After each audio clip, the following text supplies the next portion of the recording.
All right.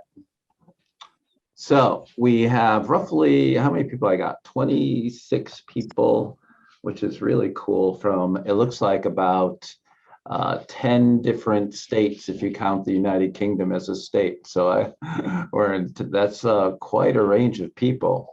The first piece I want to talk about, and I'm titling this one, Transform People, Transform People. And this goes down a path. And I find it personally challenging, so I hope you do as well. So the first time I ever heard transform people was from David Powell, who did a lot of work internationally on clinical supervision. So, and this was a very radical notion that he was putting forth for in the treatment world, that as a counselor or a clinician that transformed people, transform people. Now we adopted that and we've put it on on the fronts of our training manuals. So when you hear the saying, transform people, what do you think?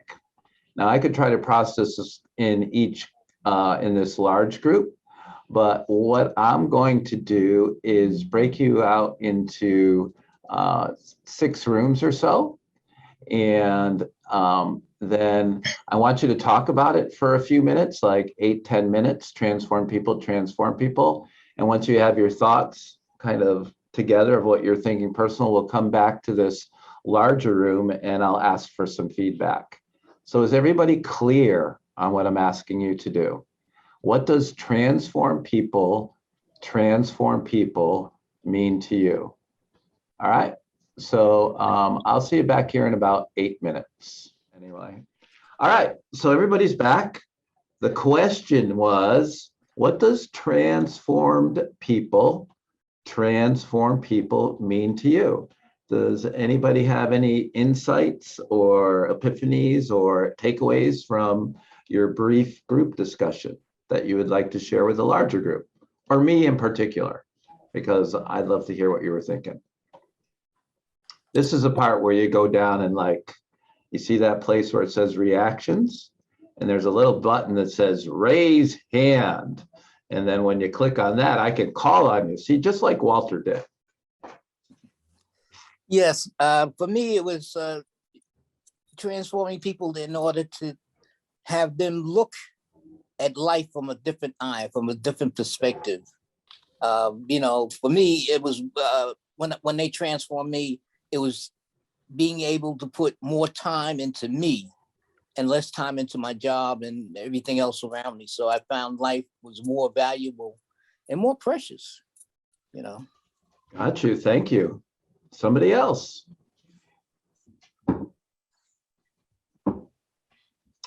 Sarah? We had a couple people mentioned that we hear hurt people.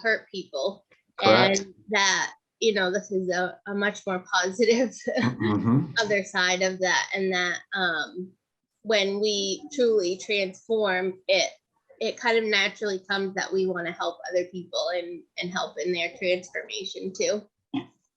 Got you. Thank you. Michael. Hi. Okay. Yeah, we had a great session. I have a little quote from each person. One, we can't give away what you don't have. We go beyond the body sitting in front of us and deeper into our recovery. It's not just about putting the drink or drug down. We can share our experience of transformation with others so they can transform as well. We must be well to serve well.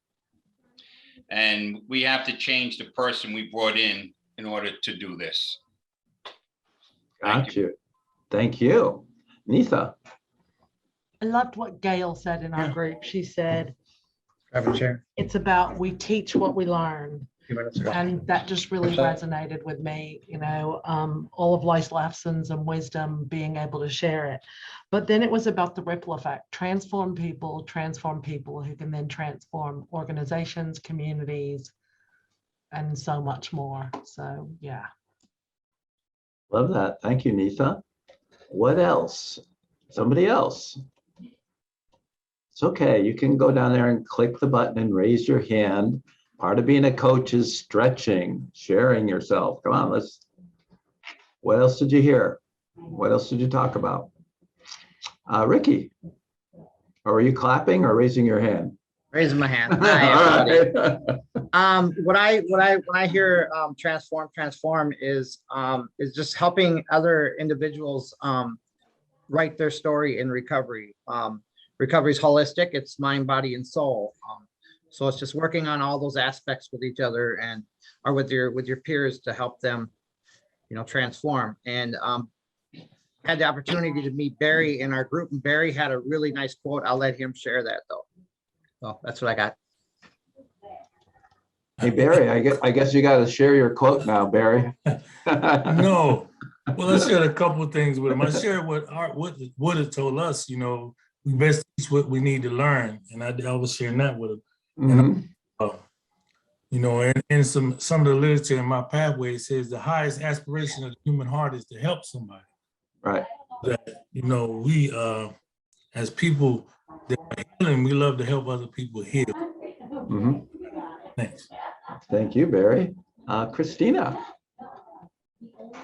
I mentioned a little bit about learning to take the path of least resistance, following those who have, forged the way in front of us, who have gained some wisdom, who can provide us some hope. And actually one of my residents said something to me the other day, and it just kind of blew my mind. I had to sit with it for a minute, and sounds a little cliche, but what she said was, hope is my recovery and recovery is my hope. And what that meant to her was, that reciprocal feeling of, I don't have anything if I don't have recovery, but recovery is the only thing that gives me hope to have anything.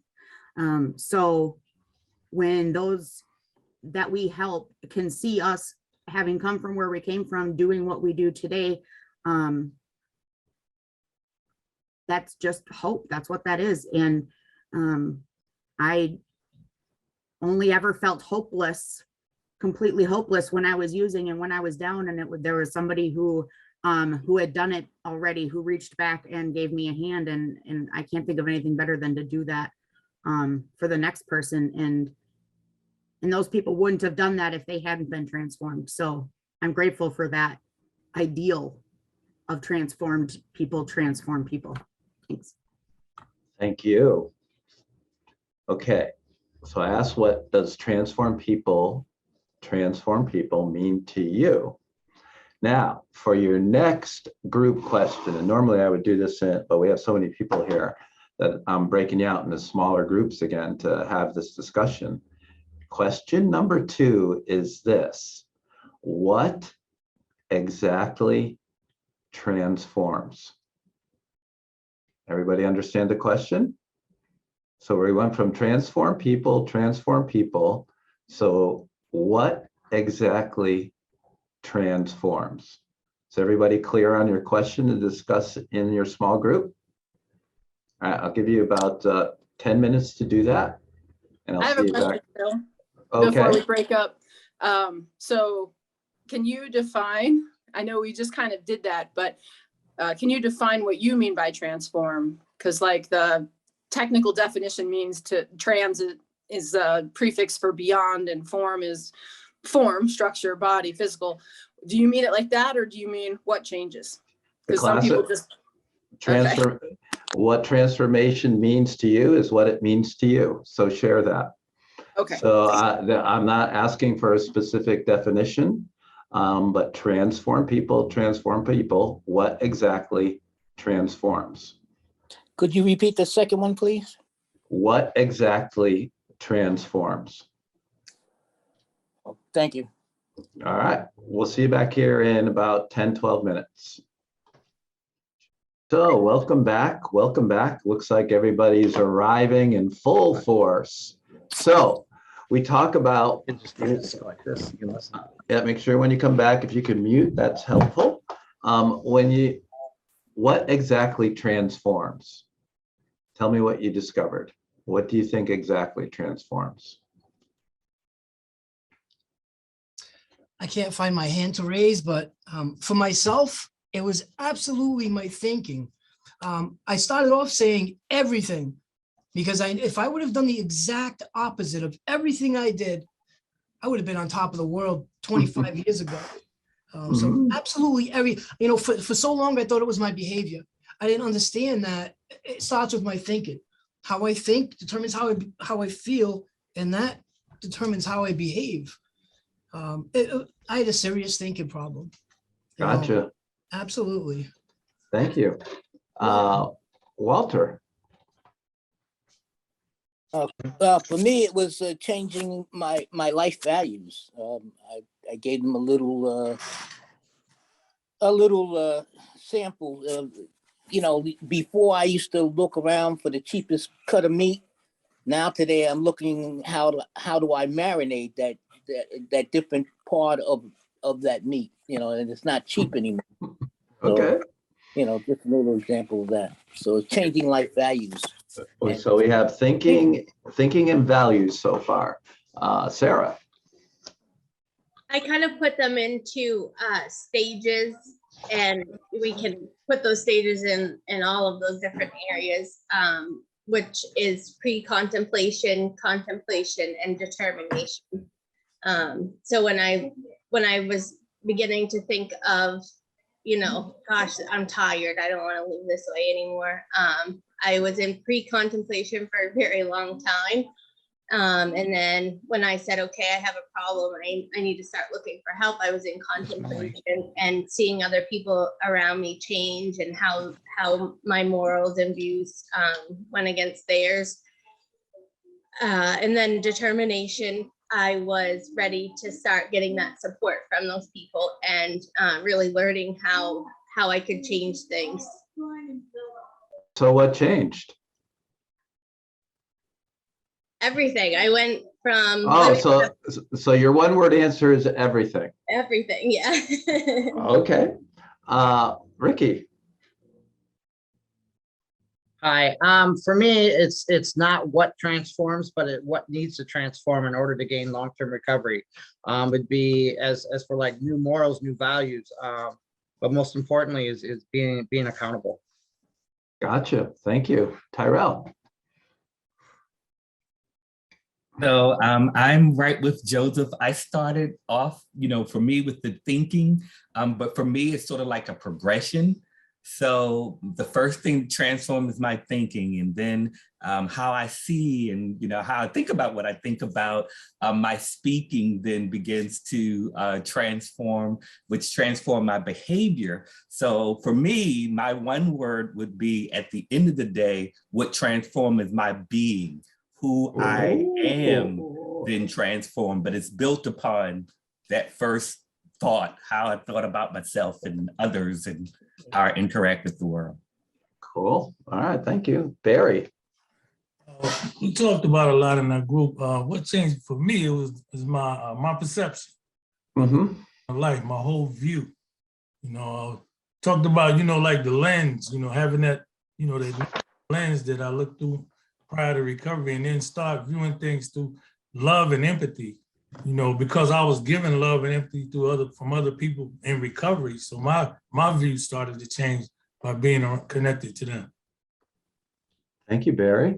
Rob. What I shared was when I removed substance abuse from my life, I transformed into my true self over time. The things that I believe and that are important to me were very much became reflected in my actions and my behaviors and the things that I chose to spend my time doing. And that's just not how it was when I was drinking. There was a huge gap between my values proposition and the things that I was doing in my life. Gotcha. Thank you. Eric. Hope and belief. So hope and belief transformed? That hope and belief caused the transformation, but what transformed? Everything. Okay, another everything. So I heard a few words here. I'm going to call back on Tyrell. You said your being changed. How do you define your being? Who I am and how I show up in the world. And what's another term for that? My humanity, my existence. I don't know. No, that's okay. I'm just like looking. Christina.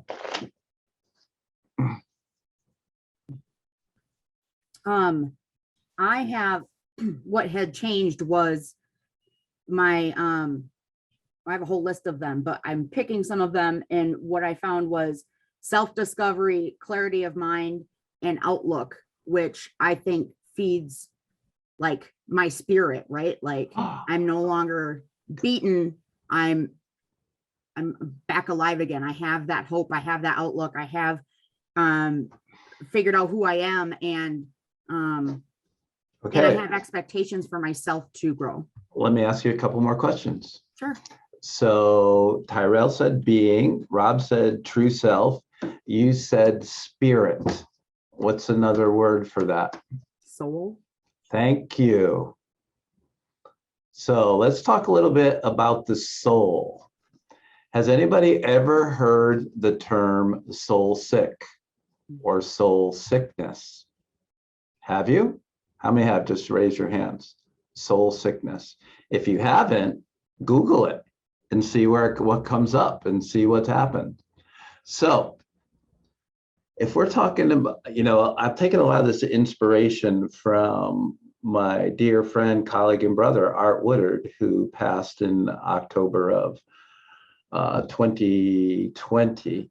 And we trained probably 50 recovery coach academies together. Do you know what? He was a person in recovery, a master's in social work, a master trainer, a master coach. Do you know what his email address was? soulhelp@me.com. soulhelp@me.com. So he really thought anything he did and he not only did he didn't call himself a social worker, he called himself a social worker. And he was always doing those word plays. He was a social worker. So what I'm going to postulate to you a little bit is to explore this idea of the soul, your soul, and the soul of a recovery coach, and how that plays into coaching. So the first thing I want to make an analogy to, right, is let's say you're soul sick. I know when I was addicted, I was soul sick. So what transformed for me, and how I would put it, is my soul transformed. It became not only sick, it became healthy. How did it become healthy? And a lot of the ways you've talked about. But the other way to look at that is we all have a cell phone probably close to us, right? What do you do when it gets down into the red? Do you recharge it? Right? And does it get green and all that? So, you got to always assess all right, let me put in the chat box, how would you define soul? Your soul. What is soul? What is it?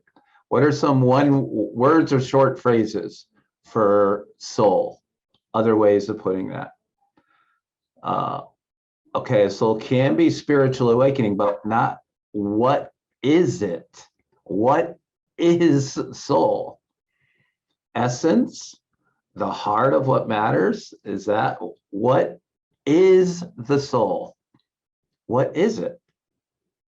Inner being, I like that. What else? Consciousness, okay. Eternal nature, okay. Who am I? Okay. Essence of me, core of my existence.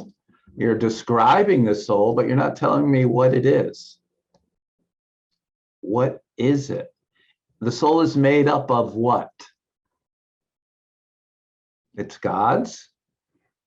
Would you say the soul, when we plug in the phone, what is the force that goes into a phone? higher power, energy. Thank you. Thank you. Power, energy. So energy can never be created or destroyed. Souls are also known as life's energy, right? It's the life energy. So if you have a body, you see me, I'm talking, I'm alive. That's my soul, that's my life energy. There's lots of different words for different persuasions all across the globe. If I pass away, my energy, what? Leaves, right? We've also known that energy can never be created or destroyed. So where does that energy go? What happens? Where does it go? And so I think when Art passed away, in a lot of ways, his energy expanded, that I feel him in more places with me in many different ways. I feel his energy, if you will. Okay. So bear with me a little bit longer. If you, as a recovery coach, let's say I'm the recovery coach, I'm filled to the rim, right, with energy, with spiritual energy. My soul is full. And Barry, he's down and out, and I'm going to go see him in the emergency room, and he's been soul sick for a while. If I sit close enough or enter the room next to Barry, do you think anything happens? I don't say a word. I don't say a word. You are nodding your head. So what happens? Energy attracts energy. Energy Positive or negative.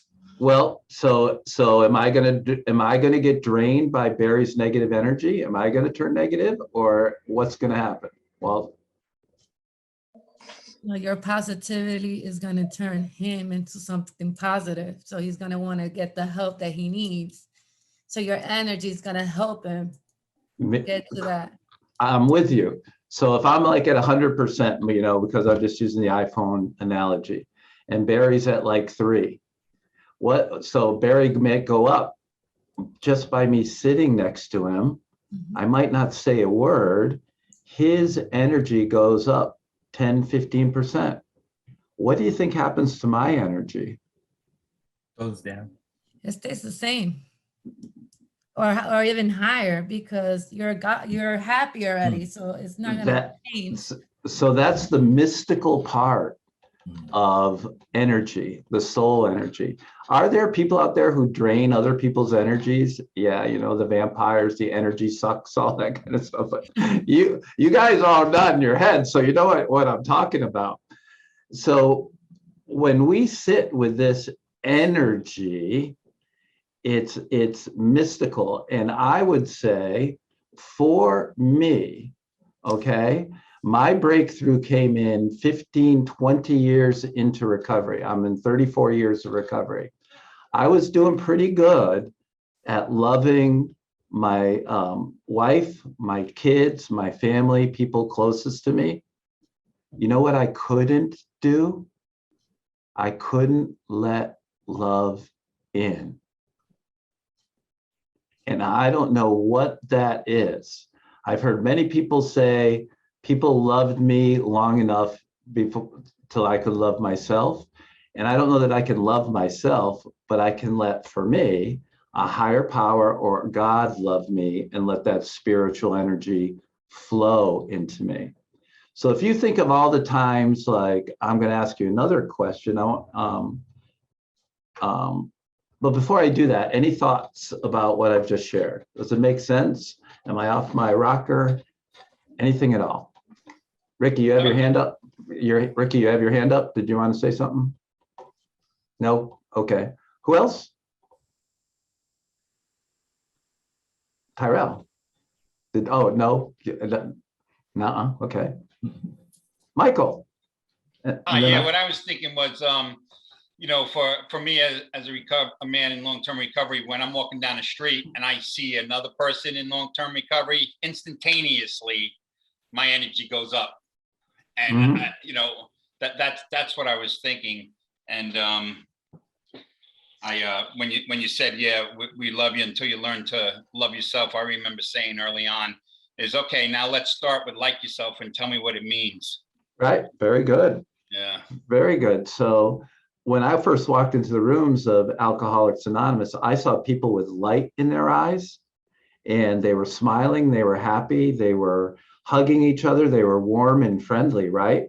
So, and then as I started to pursue different faiths and all that, I found in the Bible that they say the eye is the lamp of the body, that if the eyes are good, the body's good. And I take that if the eyes are good, the soul is good, because the soul also has been described as light, like energy, like love, right? So if you're full of that, you know, you can peel away your human skin like the movie Cocoon. Anyone remember that movie? No, and you do, Michael, you remember that, but they just peel away their body and they're just like this light being. That's kind of like what our soul is, right? So my question is, how do you take care of your soul? How do you help your own soul?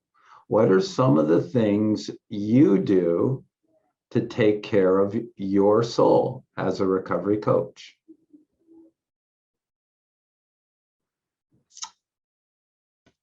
Sarah. Managing my own stuff when it comes up while I'm talking to other people. Okay. Walter?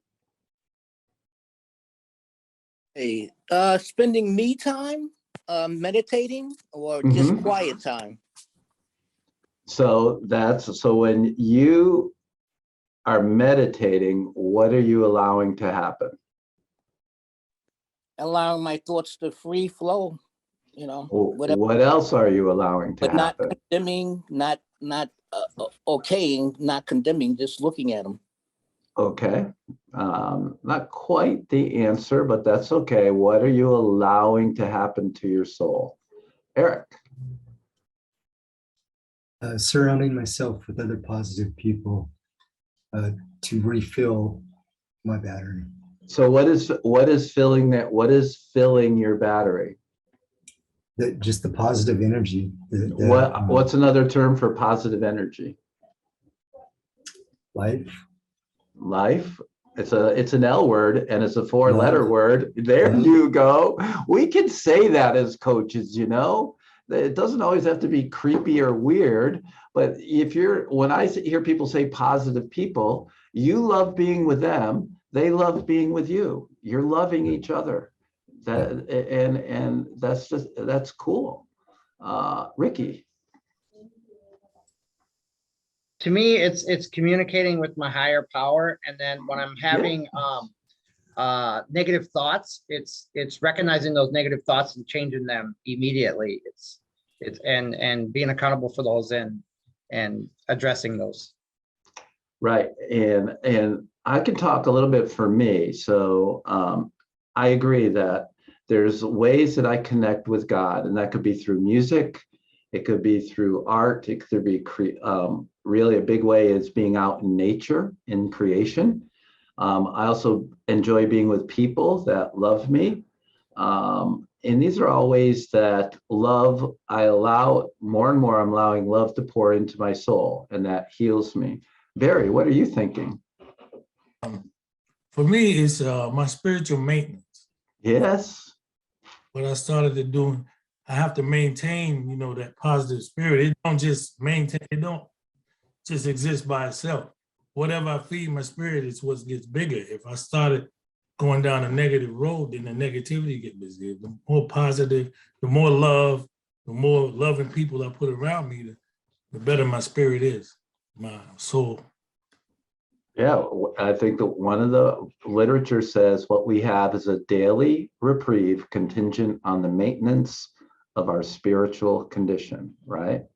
And so we have a few more minutes, and I'm going to break you out into some more rooms again.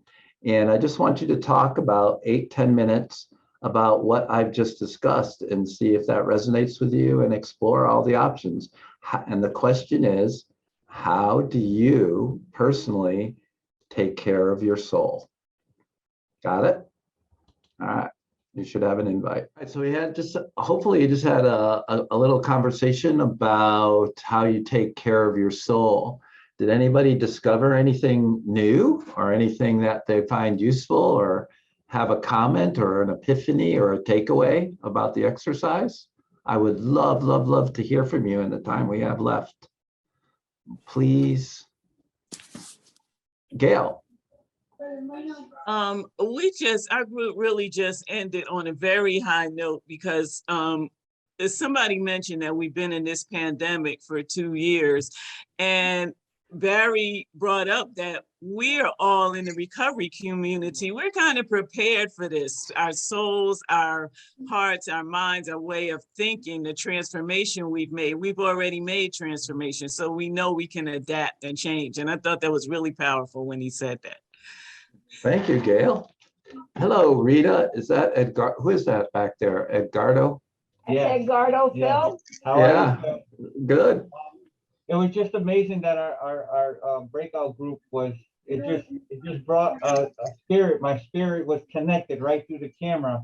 And just, acts of kindness that re-energizes, just kindly opening the door for somebody and they just appreciative that, their hands were full and some stranger came and opened the door for them. And, appreciating the little things in life, just like one breath of air today, that my grandson can actually see my eyes white and full of light and happy and not in a rush to get out of the house to go do something else that's not positive. I appreciate this. This was amazing. Thank you, Edgardo. Tyrell. You mentioned epiphany. So I think for me, the epiphany was as we shared about those things that bring us energy and feed our soul, I could see and feel that light. So I know as I began to talk about, that thing that I do to take care of I felt lighter, I felt better. So even in the moment of just talking about it, I was experiencing that energy. So. Very cool. So the question, we have a few minutes left, and the question I want to leave with you is, in ethical considerations for recovery coaches, we talk about, is self-care as a recovery coach, is that an ethical consideration?